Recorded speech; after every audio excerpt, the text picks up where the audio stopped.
بسم الله الرحمن الرحیم. مننه ګوهر وزیر صاحب.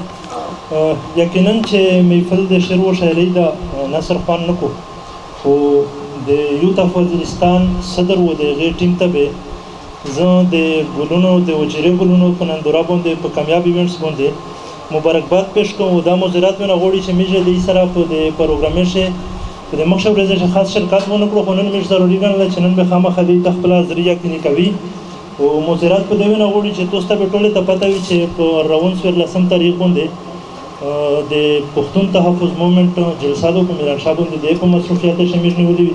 اني هاو ډېر مبارک شه یو ته وزیرستان ته او صدر نور اسلام دا ورته و د ټیم ته ګوهر صاحب د غزل نه مخشه ځو یو به شری ترسو و چې مانا د خپل خیس ستاینه غواړي مانا د خپل خیس ستاینه غواړي او زما په غاړه یې خنجرې خې دی او حیات صاحب شعر دا چې کرغه نیولې دی ورخی د چینه کرغه نیولې دی ورخی د چینه او سر په سجده ورته نخترې خې دی او تشکر مننه کرغه نیولې دی ورخی د چینه او سر په سجده ورته نخترې خې دی او سلال صاحب شعر دا د خپل تاریخ د نصاب یو ټکی د خپل تاریخ د نصاب یو ټکی زما په مټو لکه غری خېده. تشکر مننه. او سر میں ہر چا پکانو وشتے دیکھو سر میں ہر چا پکانو وشتے دیکھو دستار میں ہر ساڑی پسری خېده. تشکر مننه. ګور صاحب مطلب د غزل وچ رنگي و ډېر تللې ستا پرنګ پسې رنگي و ډېر تللې ستا پرنګ پسې نن خو مې خیره وکړې لونګ پسې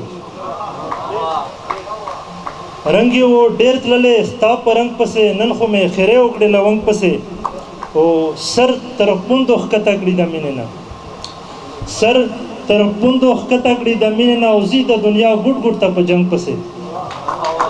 تشکر. جدا صاحب شعر دا وی چې داسې مې دستار په لمبو مسیزه داسې مې دستار په لمبو مسیزه سپړ کې بدر ورسي پلنګ پسې. تشکر مننه.